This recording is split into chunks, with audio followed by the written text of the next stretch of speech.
The world is not yet on track to avoid dangerous, irreversible climate change. But while the gravity of the task may appear daunting, there are plenty of positive signs that we can accelerate action to create thriving, sustainable societies. The interest is obvious, the ideas abound, the innovations exist or are currently being developed, and investments are increasing. So how do we harness this at scale in order to drive climate action? How can we expedite our path towards positive tipping points across key sectors of the economy? Welcome to Ahead of the Curve. I'm Paul Finsale, co-founder of The Conduit, a diverse community of people passionate about creating positive impact. Throughout this series, produced in collaboration between The Conduit and SYSTEMIQ, we'll bring to your attention some of the people, policies, organizations, and innovations that are creating positive tipping points we need for a net zero society. Our conversations with leading experts will reveal how climate action is already transforming economies, and they'll offer actionable insights into how we can move further, faster to meet the objectives of the Paris Agreement.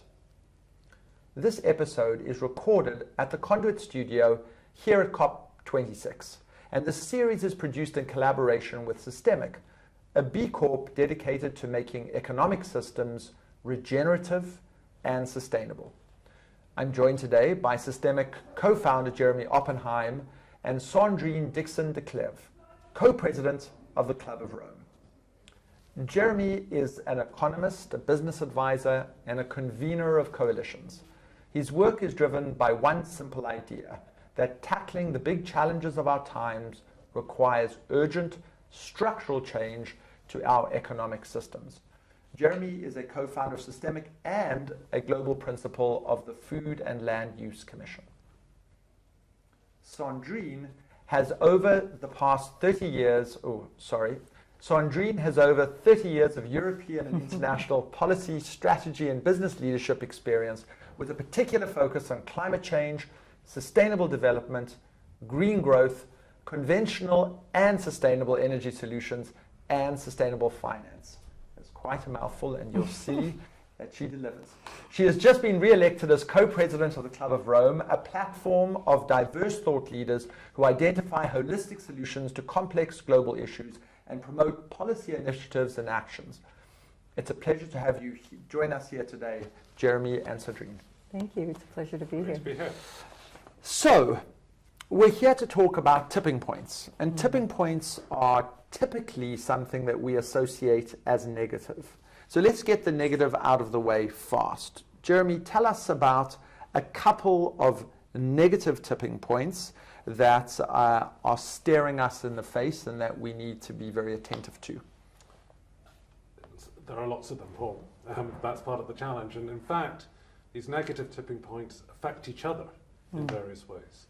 So what you have at the moment, for example, in the Arctic, is a case where the temperature rises in the Arctic are in fact greater than in much of the rest of the world. That then leads to sea ice melt. That leads to dark water rather than reflective sea ice, and that in turn accelerates the loss of sea ice because the dark water absorbs the heat and then in fact leads to greater erosion of sea ice. So this is going on as we speak, probably right now.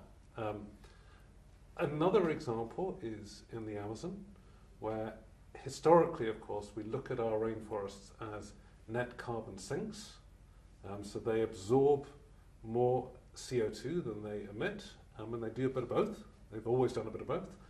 Trees breathe like the rest of us. But what we have now is a situation where we are close to, and some people think we have tipped over to the point where the Amazon is emitting more CO2 than it in fact sequesters.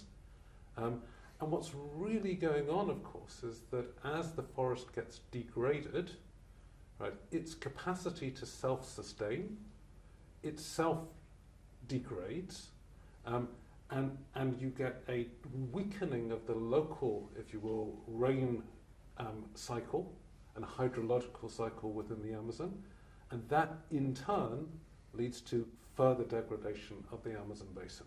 And this is happening in tropical rainforests across the world. Does that give you a good enough explanation? And yes, it does. And I think, for those listening in, if there are multiple examples of these, and you could go on, and if the world is accelerating towards irreversible moments in which the harm that we have inflicted on the planet can no longer be in some ways remedied, it calls for us as a civilization, as a culture, as a planet, to do things differently than we've done at any other prior moment in planetary history. And yet we're gathered here at COP, and I want to now turn to you. What do you think, if you just pull ourselves back a little bit, what is causing us as a polity to fail to recognize the incredibly dangerous and incredibly alarming set of facts that Jeremy has just set out? Why are we unable to recognize and act upon it? So building on that, I think it's the complexity that's the issue, because clearly there have been 50 years of these warnings. If you look at the original Limits to Growth publication 50 years ago from the Club of Rome, actually the business as usual scenario from the Limits to Growth by the modelers pretty much predicted we would have these very clear tipping points in the 2020s.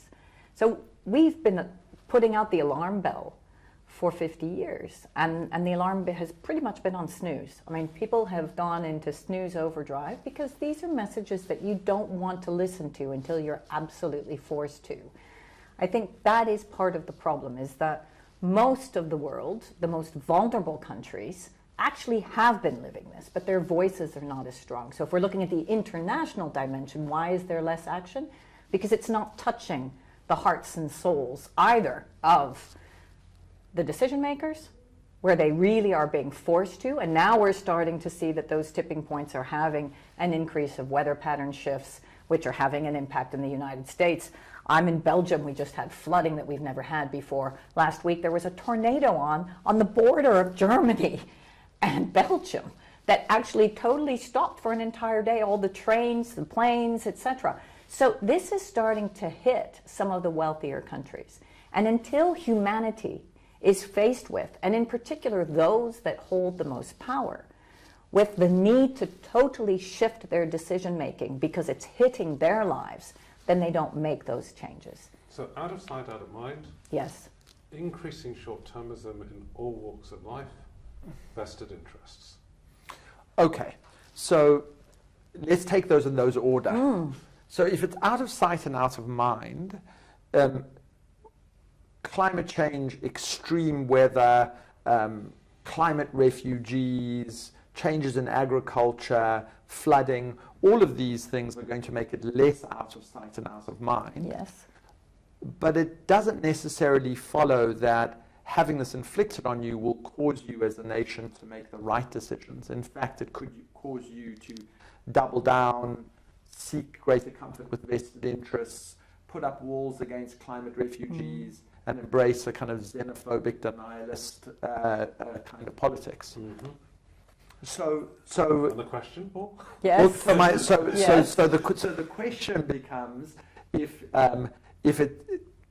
there's no necessary correlation between it becoming present in our lives in the way you described and you just pithily summarized, and us taking the right kind of climate action. Absolutely correct. And I think that is the biggest issue, because that was the second most important point in the three, is the short-termism. I mean, our political systems are based on short-termism. We don't have long-term planning, and our leadership is caught into that short-termism. And we were just talking about Congress and what's been happening in the United States. Here we have Biden coming to a COP yesterday, having been with him, making unbelievable declarations on stopping deforestation by 2030. And at home, total reversal of most of his progressive decisions happening because Congress is no longer really, truly a democracy, but being hijacked by the interests of a few.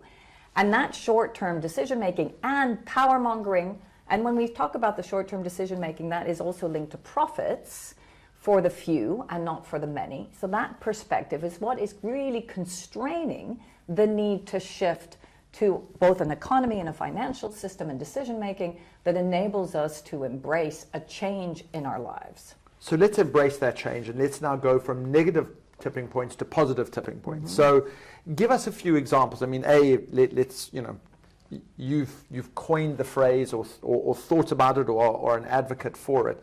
Give us a few examples of positive tipping points that we should be drawing attention to and seeking to accelerate in the right direction. So the good news in all of this, and there is some good news, is that we're seeing these extraordinary shifts in not just technology, but in the investment capital that's willing to get behind those technologies. And one more thing, which is that you're beginning to see people's mindset as customers also shifting, so that you have people essentially all the way through value chains going, well, what we want to have is a net zero product. Right? It's not enough, by the way, for Tesla to be an electric car. Is the whole car across its life cycle a net zero car? And that's an end-to-end shift in mindset. So we've got a set of tipping points that are almost cliches now, but I don't think we should just dismiss them because of that. The improvement in renewable energy technologies is something that has been 20, 30 years in the making. It hasn't happened overnight. We all pretend that it's just happened in the last year or two. But there's been what in economic terms is called an S-curve, where for a decade or two there's been slow, patient development and improvement. And in the last 5 years, the improvement in the renewable energy technologies has gone through the roof. We are seeing the same critically on battery technologies, right? And those battery technologies will turn out to be enormously important. We are seeing the same, not as visible perhaps to, if you will, the public at large, in software that's used for grid optimization. If you want to have a renewable energy system or a clean energy system in which intermittent renewable technologies play an enormously important role, you have to have the storage and you have to have grid management systems, and we're developing both, and we're developing them much faster and much more effectively than we ever thought we could. And then what's happening very profoundly, Paul, is that we're not just cleaning up the supply side on the energy system, and of course, the realist in me will say we're not doing any of this fast enough and any of this extensively enough, and the developing world is not yet sufficiently at the table. But we're not just cleaning up the, if you will, the energy supply side. We're beginning to, if you will, shift the pattern of demand. And that shift in the pattern of demand is the most critical part of the whole, if you will, tipping point that we need in the energy system. And the place that you see that the most right now is in transport. Right? So we are beginning to see a world in which, rather than the separation of, if you will, personal transport, which was an oil story, from the world of, if you will, electricity, we are seeing the beginnings of an electrification of the entire economy, where different, if you will, parts of the demand structure of a modern economy fuse together. And as that happens, it then creates even more, if you will, acceleration in the potential for these clean energy technologies to come through. So I want to come back to some of those technological breakthroughs and how we can accelerate them. When you and I last spoke, we talked about 4 things that we have to stop doing immediately in order that all the progress we make in emission reductions are not frittered away by a set of negatives that we're not doing. And I'd like to turn to you, because we were speaking about earlier deforestation, methane, internal combustion engines, what we eat in particular, move away from meat into plant-based diets, and coal-fired power plants. Now, we have to make progress on all of those negatives. And as we sit today at COP, tell us where you are relatively optimistic and where you think on those 5 we may be falling short. So clearly yesterday what we saw was a methane agreement and a deforestation set of agreements. In fact, there are a set of agreements for both. And as Jeremy rightly said, we're starting to match the progressive shifts within industry, so the demand side and the supply side. So on deforestation, we got not only governments pledging 100, even more, of the big size governments. That's the difference with New York, because a lot of people are saying, well, we did this in 2014. Well, first of all, they were 40 governments, they were smaller size countries. Now we've got the big ones. We've got Russia, and we could all be very cynical. We could all say, of course, Russia's saying this, but it's not going to do anything. It will be our role to hold them accountable. But moving from those 100, not only is it big governments, but then we also have both the state-led public sector financial flows, which are turning into a big chunk of money, about 12 billion, and then 7.2 billion of investment coming in from the private sector that is coming in different forms. So one, you have the big asset owners that are also shifting and pledging. You have the form of the commodities agreement, where there's going to be pressure from companies that are going to actually pull out of any types of commodities that are having an impact on deforestation, whether it be coffee, chocolate, etc. And so you're starting to see these demand and supply side market forces and government pledges coming together.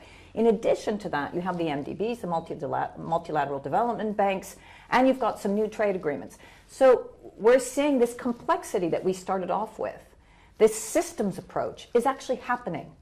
And this is where I get excited. This is where I start to think, okay, we're not just saying, oh, we have to shift our technology. We're saying we have to shift our technology. We need to have our pledges, so methane and deforestation, clear pledges, objectives for 2030, but we're putting in place the capital flows that are going to get us there. We're actually creating the demand side that is going to make it work. And then we're ensuring that people on the ground, and this is where it also gets exciting, the social tipping points, that the indigenous people, that the smallholders, that those that actually are the stewards of the land will get some of this money as well. That's when you start to see that you're getting into the underlying system in order to truly make it work in the long term. So that, for me, would be very exciting. Where is it that we're not making enough progress in those 5? Coal pull-out, I think we're starting to get there, and it's big, and there's some bold announcement. The EIB also, some of the MDBs are totally divesting. We're seeing the governments are making pledges as well. The ICE engine, we've got the whole pull out from any type of usual investment, and we're shifting to electrification. I think we should do more on shift in terms of mobility in general, not just put one car to one car. Sure. That's not going to solve our problem. Food is where we still need to focus. And for me, that's essential. Having sat on the UN Food System Summit action track on resilience, we are not yet truly shifting, and this is where Jeremy and I are also working in terms of regenerative agriculture. And yesterday there was an announcement of Regen 10, which is bringing together farmers from across the globe that truly want to shift to regenerative agriculture, shifting from industrial. The call there has to be 50% of arable land by 2030 has to be regenerative. That's when you truly get into major carbon stockage, and you start to really look at food system being something that is very different from the current system today, that is both putting pressure on forests, but also because of waste is creating also a huge amount of pressure. I think to deliver on the regen ag promise, but also to sort for the powering past coal. Yeah. There are, as ever, many ingredients, but the key ingredient is finance for developing countries. Yes. And we can, and I hope we will make real progress in Europe and in other developed economies. But the majority of emissions growth, all of the emissions growth today, is happening in developing countries, and that's where we've got to find ways to sort for a huge, if you will, increase in capital flows into those economies. But let me ask the question around that. My home country, South Africa, made an announcement. There was an announcement 2 days ago around powering a green transition in our energy systems, coal-fired economy, and rather promising, the jury's out. 8.5 billion pledged to be able to move away from coal into renewables. We've got lots of sun, we've got lots of wind, we've got an ample coastline. This should be a place where is a renewable bonanza. Yeah. Now, if you can do it in South Africa, and if you can develop the economic model there, and please don't say it's just vested interests, but why are we not doing it in India and China, where it needs to be done, where I don't think the problem's finance. It's some other problem, and I'd love to know, because I think that those are the two big coal countries where you still have rapid expansion and acceleration.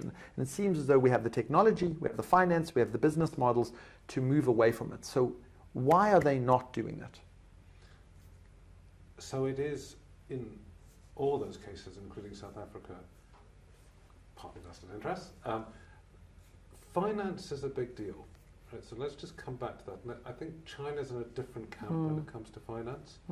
But if you take the South Africa example just for one moment, 8.5 billion is great. It's always hard to know how much that's new money versus old money, but let me be generous to it for a moment. Our estimates of what South Africa needs over the next 20 years is in the order of 200 billion, right, to essentially rewire and clean up the energy system and to do exactly what you said, which is to create, if you will, a new economy, a prosperous, inclusive, green economy that could export, if you will, hydrogen and clean commodities to the world. So we've got to lay out a plan, and that plan has got to combine the right policy settings that shift expectations, honesty about the financing that's needed, including financing for the social transition. I mean, it's all very well to create the bonanza, but there will be hundreds of thousands of workers in very specific locations, all of whom have dependency ratios of 10 plus, right? And those families and the extended families depend on those jobs. So as we think about making the transition work in South Africa, bringing the social justice and investment in people. I mean, social justice is a sort of a shorthand, but it comes down to really investing in people and their futures and giving them a reason to believe that they can participate in this new economy.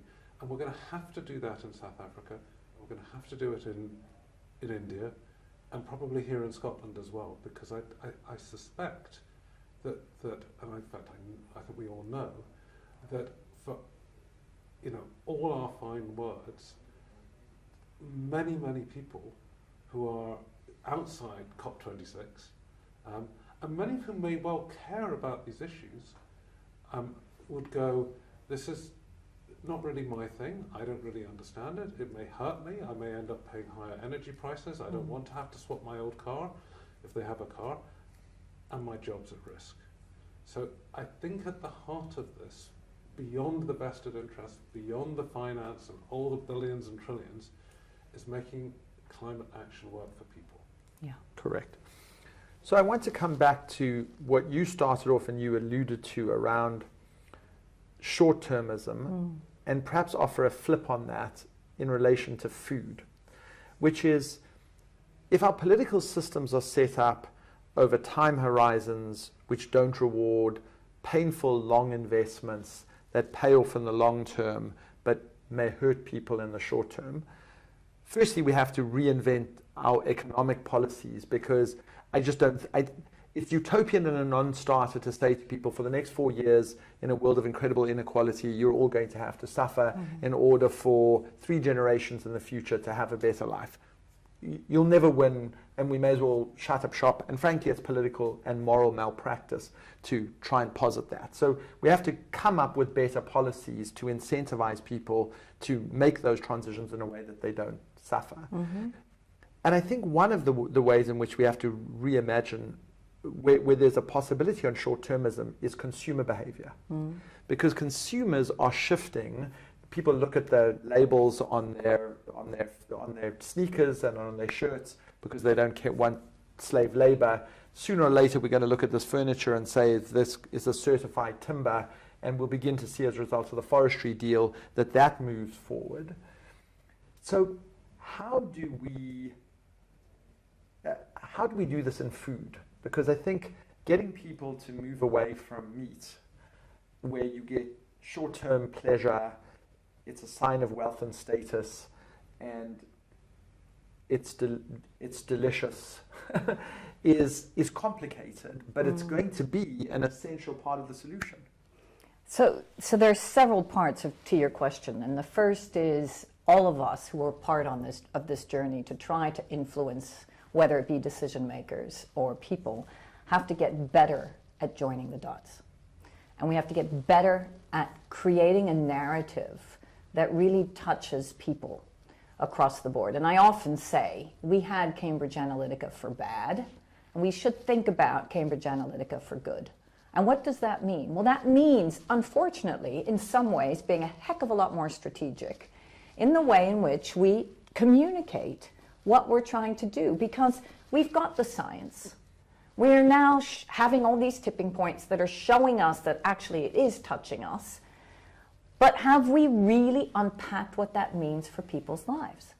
Because not doing anything is just going to mean we're going to have more of that. We're going to have more pandemics. We're going to have more being locked down. We're going to have more economic hardship. We're going to become totally unresilient, and our systems, to future shocks and stresses that are only just going to get more intense. And I talk about the 3 C's, climate, COVID, and conflict, because we don't have conflict in our back door all the time. They do in Yemen. They do elsewhere. We know that Syria was caused by climate-induced water scarcity. We are going to have, as you indicated, climate refugees. So when we've got all 3 together, because we are going to have continuous pandemics and climate change and potentially conflict, it's much more difficult to build resilience when you're in the middle, or to design resilience when you're in the middle of all these. So part of our message has to be, number 1, what did we learn from COVID? Where did we actually learn that we can transform? And that food was an essential good. Get away from just making it healthy.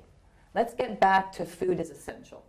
And if food is essential and we need access to food, because we have 2 bits of the world. We've got those that don't have access and that are going hungry because they don't have access. So we have to make sure that actually we enable agriculture and we enable the performance of the food sector and the food system within those countries that currently can't grow food, or if they are growing food, they're growing it for the rest of the world and not for their own people. So that's one dysfunctionality that we need to get rid of. And in many of those cases, the Africans don't want to use GMOs necessarily. They want to go back to local production methods that are actually going to feed and ensure consumption locally. And that typically is much more regenerative than large-scale agriculture. So in that way, and we can then talk about how do we optimize the loss of wastage and the better distribution and redistribution cycles. So that is one part.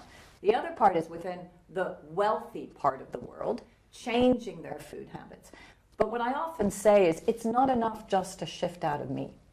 First of all, even if obesity is on the rise and we shift from meat into something else, we will continue to have obesity. Because what is the root cause of obesity? Overconsumption. And that we have to change. This continuous need to overconsume. And that we can go back to COVID in terms of what became most essential. Our lives, our livelihoods, access to healthcare, and access to food. But not to pump it in as much as possible or to overconsume, but just because we realized for the first time that actually we might not have access. So I think that tapping into that consciousness is fundamental at this time, and we're not doing it enough. And the last point, which I think is a very positive tipping point to build on this thinking of what is positive, is that we have some governments that understand what it's like to communicate to people. We've seen it in Scotland, and some people may not like the First Minister. I'm a real fan. I think the First Minister has done an amazing job, both by communicating her own pain in going through COVID to people and ensuring that they understand that it is complex, it is difficult, but she gets it, and she's going to try to work through with the people to come up with solutions. The second key point is that Scotland has been one of the leaders in creating a well-being economy. And the well-being economy is bringing in social, economic, and environmental factors at the same time. And that means you're stress testing your economy. You're building a resilient economy to future shocks and stresses. That, for me, is also incredibly positive. So we're in Glasgow yesterday. Glasgow breakthroughs were announced, 5 or 6 areas which are exactly in line with these positive tipping points.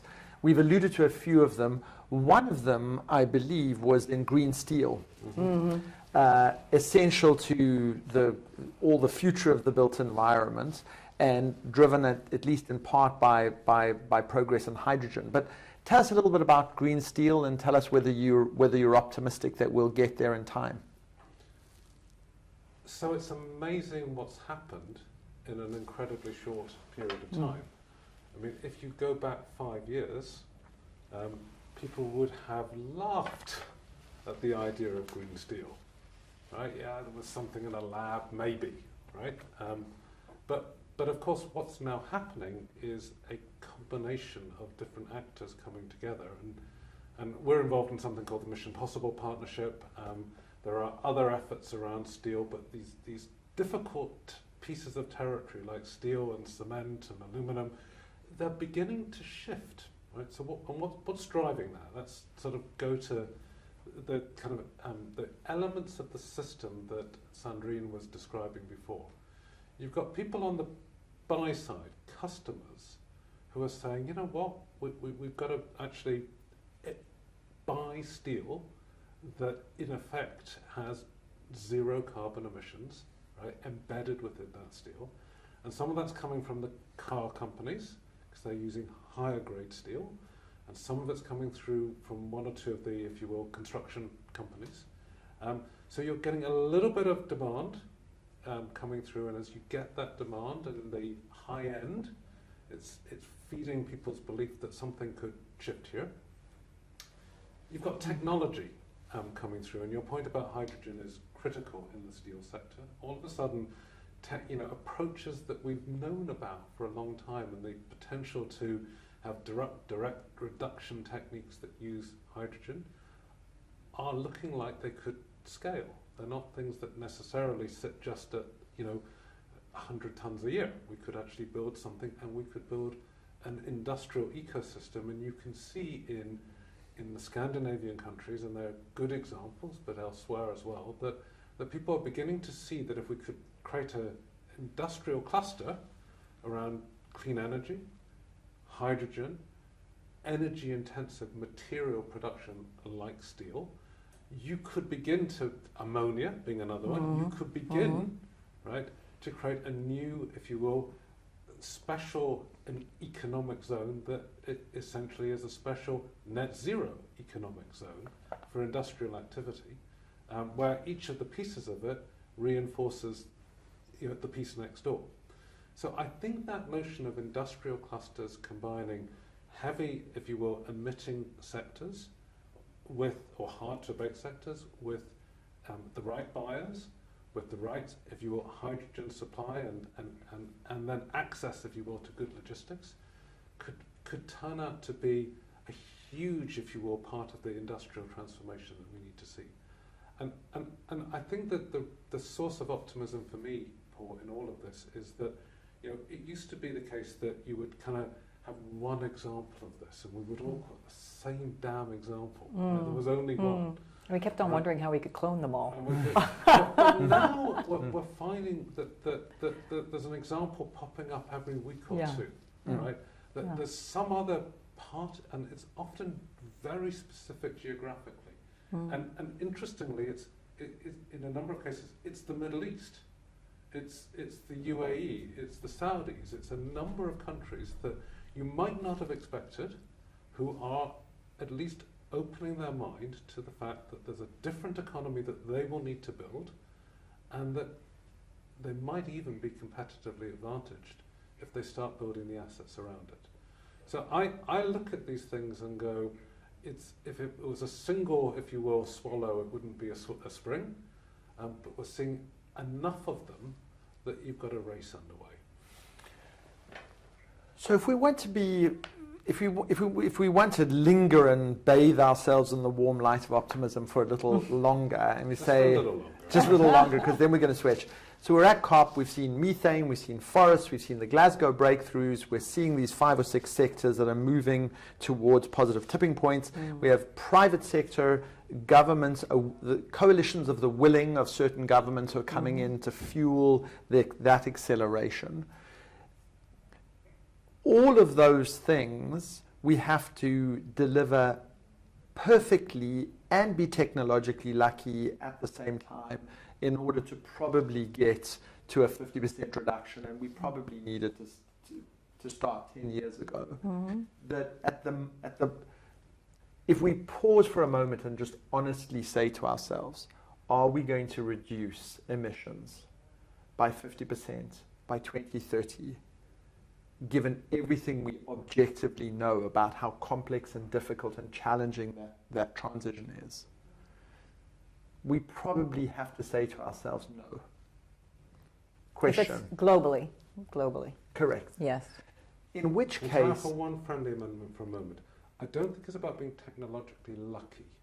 I think it's being technologically purposeful, deliberate. Yes. Very clear. These are the targets. Yeah. These are the places where we have a technical, if you will, problem we need to solve, and then focusing resources. I mean, as we do in the Glasgow breakthrough. And as we did with COVID, right? Precisely. So I don't think that it's about being technologically lucky. I think it's about deploying our technological resources where they are needed. And I would build on that again as well and say exactly as Jeremy says, this new innovation is not necessary to get us to 2030, 50% by 2030. I don't think so. I think we can pull out of oil and gas.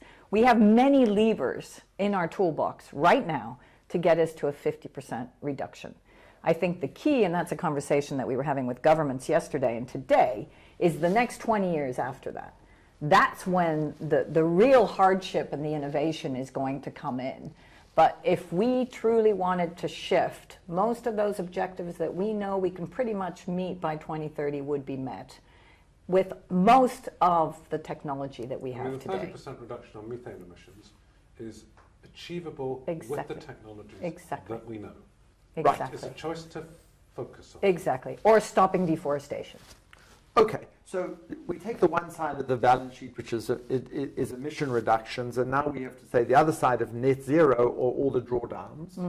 So in the same spirit of being purposeful, investing, thinking about those drawdowns, are there a set of moonshot drawdowns that either of you would want to kind of put on the table or cause us to give hope to say that if we don't get to 50% reductions, but we get to 30% or 35 or 40% reductions, on this end we can get ourselves to net zero and compensate by making more progress here because they may be more available to us? Any candidates? Well, I'll throw a couple in, right? So I think we... and Sandrine, by the way, may go, I don't like those ones at all, right? But, but I'm in the kind of, all of the, we need many shots on goal. So I think we will need to think about forms of synthetic biology, right? And their applications in different aspects of the economy, the net zero economy. And these forms of synthetic biology can play into materials. So real substitutes for cement and steel and the kind of the whole world of plastics. They could potentially play into carbon dioxide removal, right, which we may well need in one form or another. Be more specific on that. So everything from the way we could, I mean, biology is very good at capturing carbon, right? We may not like GMOs in general, and there are good reasons for the concerns that people have. But we may decide that there are specific, if you will, ways of enhancing, if you will, the basis upon which natural carbon sequestration happens, and that we will just need them. And we better explore those. I don't want to take that off the table right now because it's just, we're in a crisis. Suberin, increasing the suberin in roots and grafting them on. The Salk Institute is doing this. Yeah. Try and understand what are our options right, in that territory.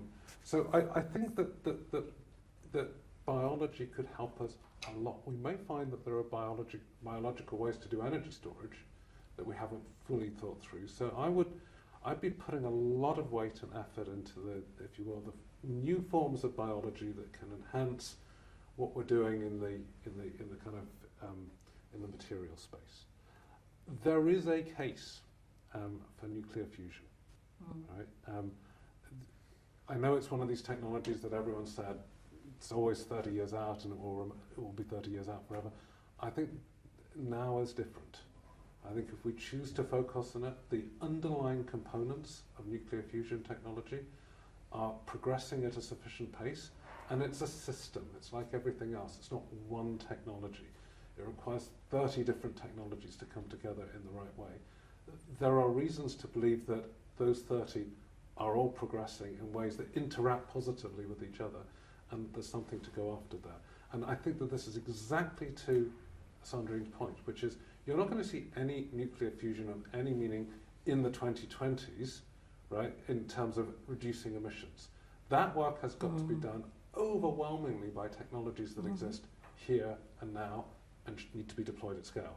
But in the 2030s, we're going to need that, and we're going to need it in, and I hope, and I really do hope, that we will find ourselves on a wave of a fusion, if you will, revolution that plays into the Indias of the world, or the Japans of the world, or even the South Africas of the world. So that this becomes a clean energy technology that is baseline, available everywhere, safe, right, and is, again, part of the answer. But if I can just say one last thing on this, which is those two propositions that I've offered look very much like supply-side stories. Yep. Right? They are enhancing the supply side of the existing way in which the economy operates. They are therefore easier on the mind. They're easier for policy. That's exactly what I wanted to get into next. And I'll hand it over at this point, because if we're going to solve this problem, it has to happen through deep, invasive, long-term work on shifting patterns of demand. Yeah. Absolutely. So you just spent some time chairing a session with the political leaders just yesterday at COP. And you've both said short-termism, vested interests. It's clear that our existing political systems are not fit for purpose. And if we're going to be radical about technologies and the electrification of transport and synthetic biology and material science, I think we need some fresh thinking on our political systems, because they're not fit for purpose in a net zero age. Who do you think is doing that best thinking, or where would it come from, or how would we imagine our political systems in a way that causes them to adjust? That's the small question. Exactly, that's the big elephant. That's the big elephant in the room. Precisely. It is the big elephant in the room, and I think that, to Jeremy's excellent point, it is the underlying systemic shifts that we're going to need, and which in many ways are much more complicated than just throwing money at technology solutions. And that's my biggest fear, is that we continue to live in the latent complacency of humanity and also of our systems. Because I truly believe that it is the social tipping points that will hit us first, before the environmental collapse. And so if we don't get at those social tipping points, which are linked to the socio-politics that you're talking about, then we're really going to have a problem. So what are those different layers? The first layer is we have to stop thinking that long-term planning is a singular country solution. Currently, China. It's not.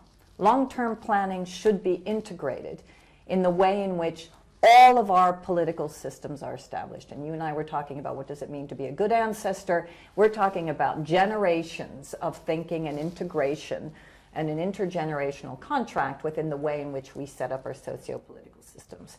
And the only way that's going to come about is by pressure. Pressure from scientists, economists, and the youth, and other actors in society, including lawyers, climate justice movement, etc. So that long-term planning has to be integrated, and that long-term planning has to permeate at all levels, whether it be, again, political systems, or whether it be our financial system. because we know full well that, again, it's short-term profiteering and reporting results that are actually creating shareholder value, and that is the reason why we're not shifting the finance movement. We're just financing change. So much easier to finance change than it is to change the financial system, right? Where are we seeing some bright spots? And I think that's where it's very interesting, because again, coming out of COVID, we have to understand the need to act, which sometimes looks authoritarian in certain situations, which would in the past have been called a Chinese system or a communistic system, and think through, well, okay, we're going to have to become interventionist, but interventionist with a long-term thinking in mind. Not interventionist because we want only short-term results, but because we want to build resilience. And what we're seeing there is, what I find interesting, is a multicolored political system that is shifting. So not in the US, because unfortunately, long-term thinking, climate change, anything that's environmental or social has been hijacked by one party, the Democratic Party, and then we accuse that Democratic Party for the minute that they go in that direction, that they're actually going to make people's lives difficult.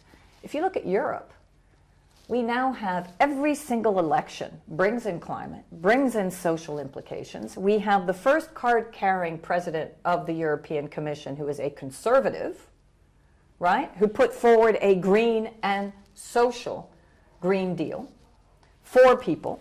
So for me, what we are seeing, and that's where we need to tap into those shifts, because Europeans across the board, whatever political spectrum, are talking about this stuff. Not in the US so much, but definitely in Europe.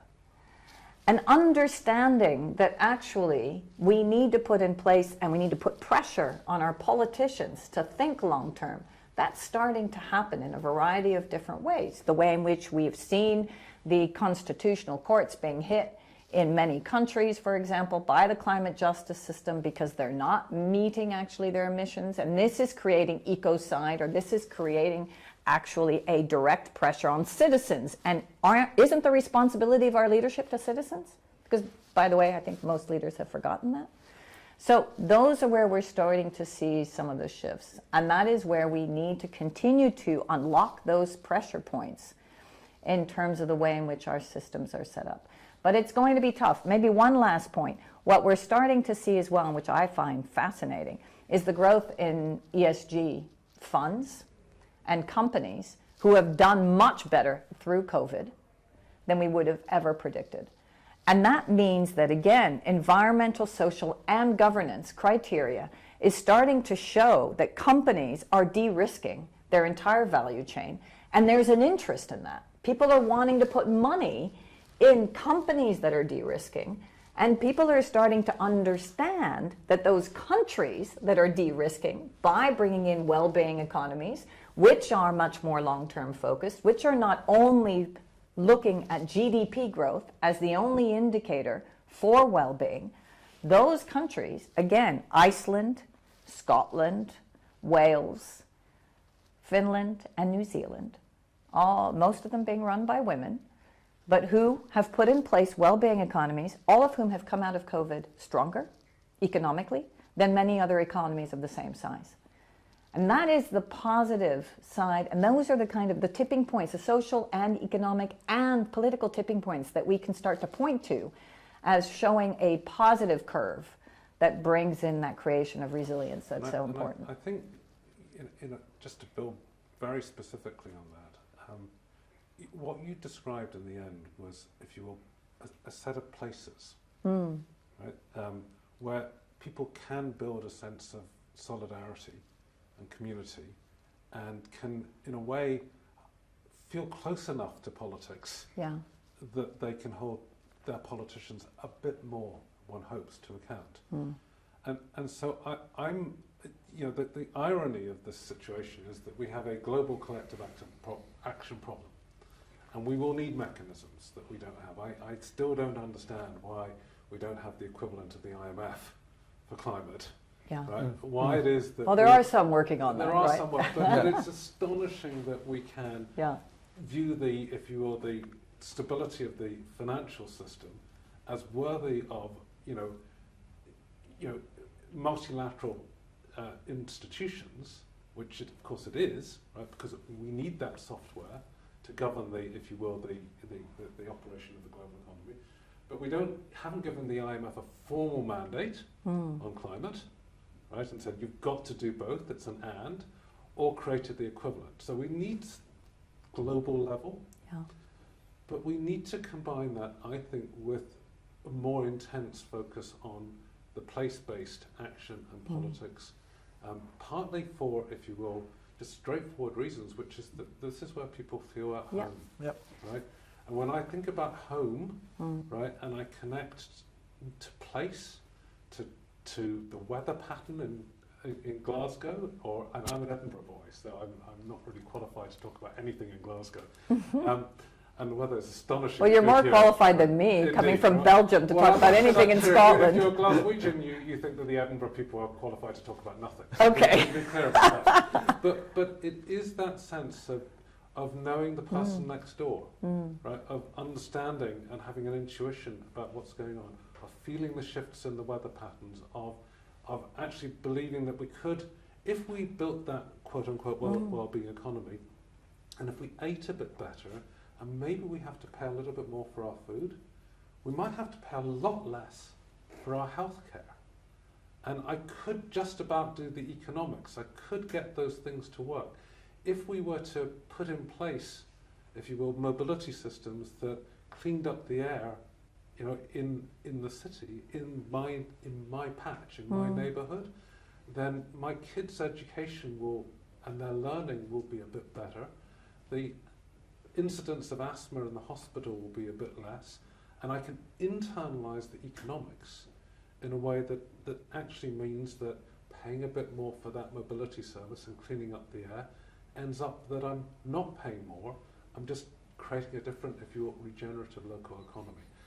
And to my mind, we've got to take action at the global level. There's no two ways about it, and we've got to hold, you know, countries and nation states and big institutions that are in the private sector and often larger than, if you will, nation states in economic power terms, got to find ways to hold them to account. That, in political terms, has got to be combined with a much stronger sense of place. And you see that with cities, and you see it with regions, and you see that is often where the real innovation, not just at the kind of individual piecemeal level, is taking place, but at that notion of a system that could actually work in a different way from a political, social and economic, as well as, of course, environmental perspective. Can I build on this, Paul? Because I'm really excited by this intervention, actually, that Jeremy has. Please, yeah. Because I think this is where the excitement is, and this is also where some of the work that SYSTEMIQ and the Club of Rome have done together, actually. Because what we produced is a compass which enabled us to translate the European Green Deal into what does it actually mean on the ground. And what are the key principles that guide that deal in order to enable it to become more place-based in terms of economic ecosystems as well as local ecosystems, etc. And the excitement there came also from the European institutions. So President von der Leyen herself actually wrote the foreword for this new study that we did together. And the reason that she got so excited was that she could start to see that some of the problems in implementing the policy of the European Green Deal, which is incredibly exciting, was that getting to the implementation phase and understanding what are the core principles that are actually driving that, the principles of prosperity, the principles of understanding competition but moving beyond competition, and how do we actually help economic ecosystems? What does that mean in terms of industry in my country, in my locality? And that's the beauty of trying to understand systems and making it place-based so that people understand that they live in systems. They are part of systems. But what does it actually mean for them? And I think that is what is so exciting about some of these new economic models. If you look at the donut economy, for example, that's being implemented at the local level, people are engaging in that donut economy. They are being told, we have a finite planet. Wow, that's big. What does that mean for me? And then they're being shown within your local system what it does mean. Well, you can eat differently. You can choose different types of food and engage in terms of your food system differently. You can waste differently. in terms of, well, can some of your products be more circular? Can we look at how we can better understand the circularity of products, and not only the way you purchase your products that are local, but also the impact that you're going to have on other countries. All of that starts to make the place-based kind of I am who I am here in this community, but then it brings in all the dots of, yes, I'm here, but I have an impact on over there. I have an impact on Bangladesh. I can make different choices. And that becomes very exciting. Last point, and very important. We are being accused, all of us, who have been working in this field for a long time. We talk about the science, we talk about the personal choice, we talk about the policy, but we don't give the alternative vision. What does it mean for me in 20 years? And what does that vision look like? That's where, beyond the technology, oh, it's a hydrogen economy, or it's a this economy. For me, wow, a well-being economy? That resonates with me. You mean I'm going to feel better? Let's not forget that we have the highest rate of mental illness in the West that we've ever had, the highest rate of youth suicide that we've ever had, and we have the first generation making less than its parents. So you cannot tell me that we cannot tap into the subconsciousness of people now and make the climate story a well-being story. This is about us living in the planetary boundaries, building resilience so that we will have less floods, etc., but ensuring that actually we can live better, more holistic lives and feel better about ourselves. And even more prosaically, just to build a better home for ourselves. Yes. That is a beautiful note upon which to end. That was wonderful conversation. I think that there is so much energy and architecting to be done in this space, both in terms of institutions and finance and innovation and political visioning, based on the ideas of well-being and, dare I say it, dignity, that it leaves me feeling that, you know, if we had another 20 years, we would just solve it. So we've got to do it in less. Thank you very much. You are producing an update to the Paris effect, and we're all I'm going to say to our audience is SYSTEMIQ is producing an update to the Paris effect, and it will be available on your website later this week. And it really takes a lot of the kind of intellectual genesis of this conversation and gives some tangibility to it. So I would urge everybody to look at that, and we will come back and do a post-COP wrap-up. And when you are next in London, we will invite you to the Conduit, and we'll have a session there. But thank you to both of you. Thank you for joining me today. We're pleased to now hear from James Cameron for a rundown of what's happening in the negotiating room at COP. James, a qualified barrister, is an advisor to governments and business. He's a friend of COP26, has advised countries on climate negotiations at previous COPs, and will be joining us to provide exclusive and timely updates from the Blue Zone at COP26, where world leaders and delegates are holding key discussions aimed at averting climate catastrophe. Over to you, James. So here we are, right at the beginning of COP26. Lots of announcements, lots of power gathering. A peer group of senior politicians, heads of state and government have arrived. This is all part of the plan. The French made it very clear that when they ran the process back in 5 years ago, a little over 5 years ago now, 2015, that it would be helpful to bring the power in first, the political power, establish a peer group of senior leaders in politics who could speak for nations, but also who could see and articulate the mutual interest in a global agreement on climate change, and to bring their best commitments forward. And after all, this event is a 5-year review of those commitments then in the Paris Agreement, with the very obvious need, backed by the science, to upgrade those commitments, make them more ambitious, deliver on the real objective of stabilizing our climate system and allowing us to survive and prosper as humanity in a global environment that is, in a sense, protected from our worst efforts to date at causing the harm which we have done by burning fossil fuels over the last 100 and so years. So this first few days is all about setting the politics, the high-level politics. And then we move into a phase where the more detailed, sometimes quite boring, sometimes quite complex negotiations over text happen, and that takes you through to the end game in just over a week's time. And as was prepared for long in advance, each day offers opportunity for big announcements. And you can imagine there's a rhythm set. We've had 2 days now. The first day had all the political leadership speeches, 3-minute speeches, one after the other, positioning governments, saying, we're going to do this, we're going to do that. The language is interesting. You tune in. What's the code? What are they saying? What are they not saying? A peer group, a political peer group is formed, but they talk to each other in language that matters to them and in sending a direction to their civil services and to their publics at large at home. But each day, some big announcements on nature, on finance, and there are loads of them. It's quite difficult to penetrate the noise and to assess, okay, how real are these things? You know, are they just statements of intent? Can they be enforced? What if they don't? Is the money really going to flow? If very large amount, I mean, today some of the announcements are huge. They're all measured in massive numbers, trillions, right? Yesterday's forest announcement, 110 countries.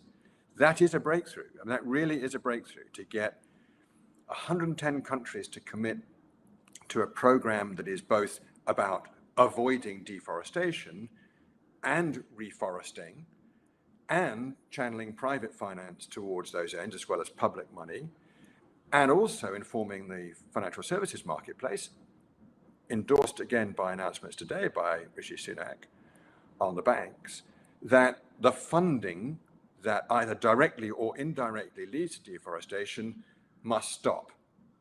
Now, what we'll have to do at the end of all this process is ask tough questions about how, okay? Where's the enforceability of that?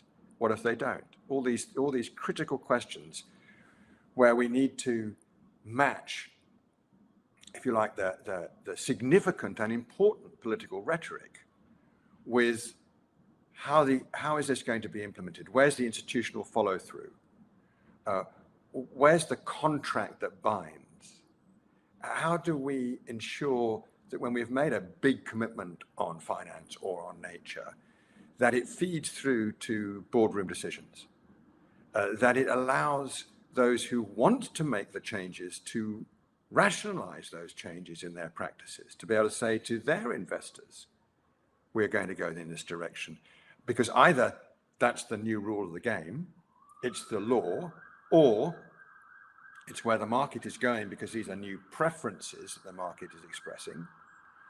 And we can do these things because we can, but also because we must, also because we are joining in an effort, sometimes bringing some unlikely partnerships together in order to transform how our economy responds to the climate change issue.